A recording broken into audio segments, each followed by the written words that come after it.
check the mic and make sure it sound right, boys.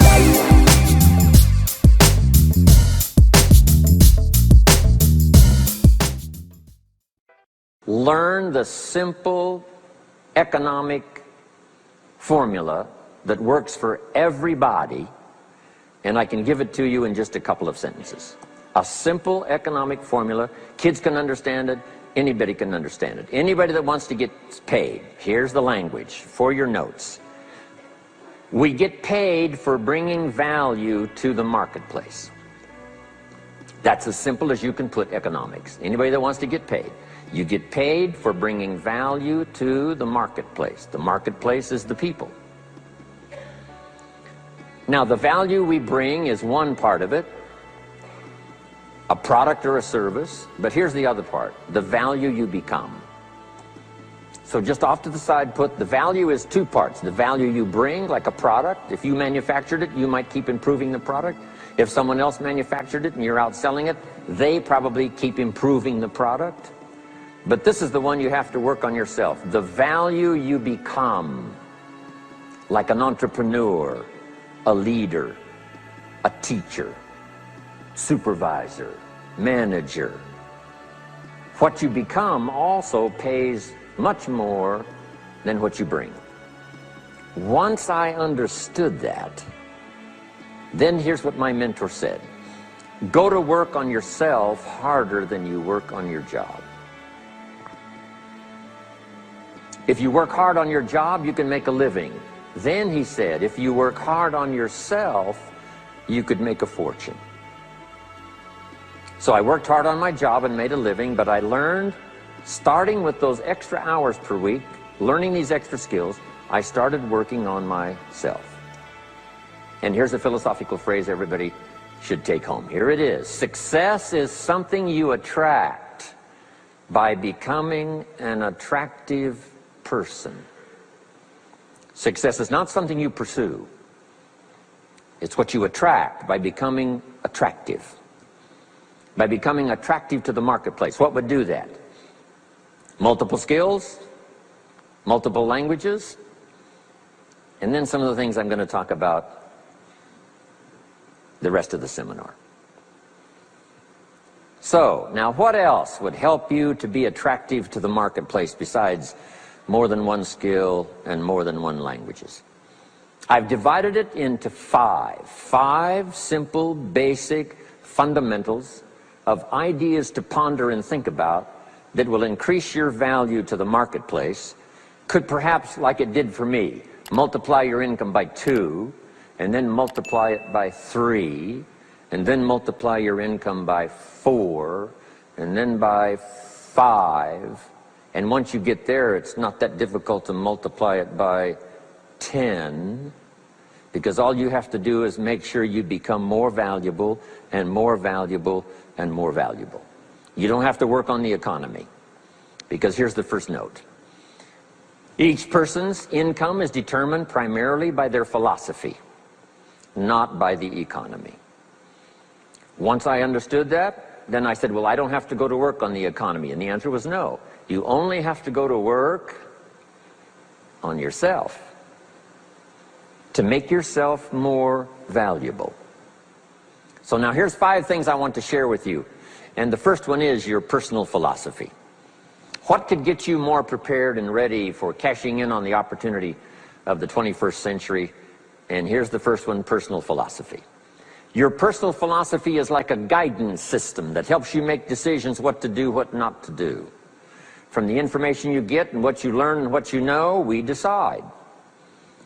Maybe your philosophy would have been 5 years ago never to attend seminars like this. You just didn't go. Now 5 years later, here you are.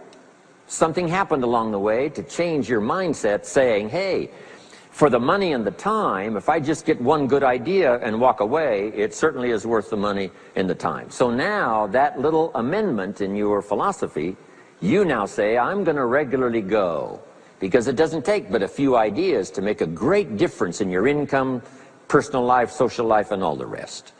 So now you know that's valuable. A change of mind, a change of idea. So that's what personal philosophy is all about. The more we learn, the more we know, the better we're able to make better decisions about two major things. Your philosophical guidance system does two things. For your notes, number one, helps you to see the dangers on one side, so you can avoid those. But here's what else your guidance system does. Personal philosophy helps you to see the opportunities on the other side, so that you can expand those, maximize those.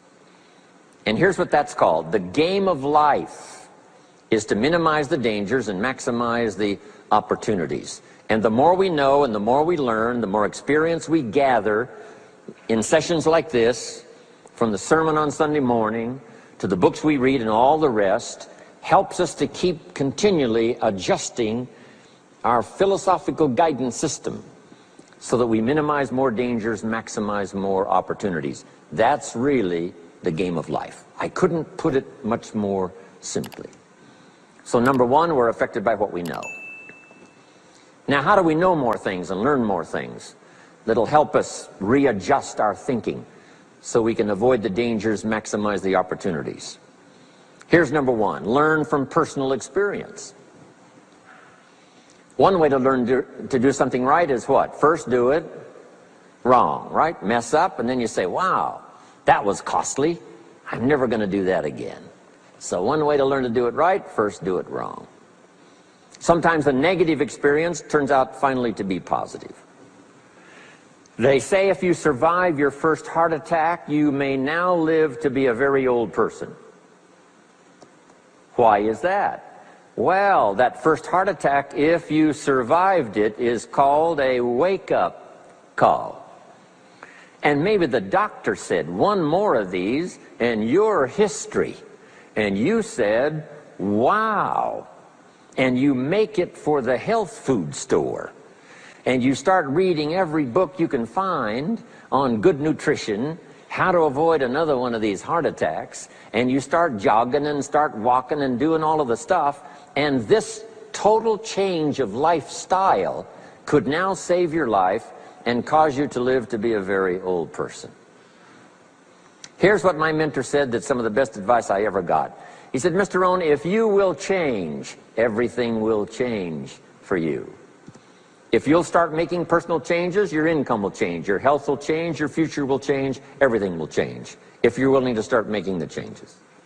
So sometimes a negative experience now causes us to really make a sudden shift in our philosophical guidance system that says, hey, I'm never going to let this happen to me again. Fantastic. Now here's the next way to learn, and that is to learn from other people's experiences, whether they are negative or positive. It's too bad failures don't give seminars like this. Wouldn't that be good information? Now we don't want to pay them, so they don't lecture, but their information would be valuable. If you know a guy that's messed up his life for 40 years, you have to say, John, would you spend a day with me? And I will bring my notebook and take good notes. A good-looking guy like you, beautiful family, every reason to do well, threw it all away. Teach me how for the last 40 years you messed it all up. And he tells you, and you take good notes. Learning from the negative side of someone's experience. If somebody tells me these eggs are rotten, I'm not going to make an omelet and try it, right? I'm just going to take their advice and their know-how. So, learn number one from your own experiences, learn number two from other people's experiences. And my mentor taught me to always keep a journal. Here's what he said, don't trust your memory. If you want to live a dynamic life, multiplying your income, multiplying your future, be a good student. If a good idea comes your way, write it down, then ponder it, then perhaps go do it. Okay. Now, your philosophy comes from what you learn, comes from what you know, comes from other people's experiences. 3 ways now to learn from other people. Here's number one, learn from what you see. One of the great watchwords of these early years of the 21st century, pay attention. If you just watch, you can pick up clues. Success leaves clues. And if you'll be a better observer of the winners and the losers, those that are doing well and those that are falling behind. And just take mental notes and good notes and say, I'm going to adjust what I'm doing based on what I see. Here's number 2. We learn so much from other people based on what we hear. Here's good advice on that. Be a selective listener. Listen to voices of value that have experience, ideas, reputation, something valuable to share. Now here's number 3. Read all the books. Now there's millions of books, so you can't read all the books. But make this note. Read all the books you need to read to make you as wealthy as you want to be, as healthy as you want to be, as prosperous, as productive, as unique a human being as you want to be. Read all of those books. Don't leave those books go unread. My mentor got me started on my library when I was 25. I got one of the best. If you saw my library, you would be impressed. I haven't read everything in it, but I feel smarter just walking in it, right? My library. I was smart enough to buy it all. Now I got to be smart enough to read it all. Now jot this down. When you do read, you have to sort through what you read and decide which is valuable to try. That's part of the process of learning. Gathering information and sorting through it. One, the information that would apply to you, and what you think would be valuable based on your current philosophical opinion. So read all the books. Our lives are greatly affected by what we learn and what we know. Now here's number 2 of these very basic 5 things I want to share with you. First, your personal philosophy.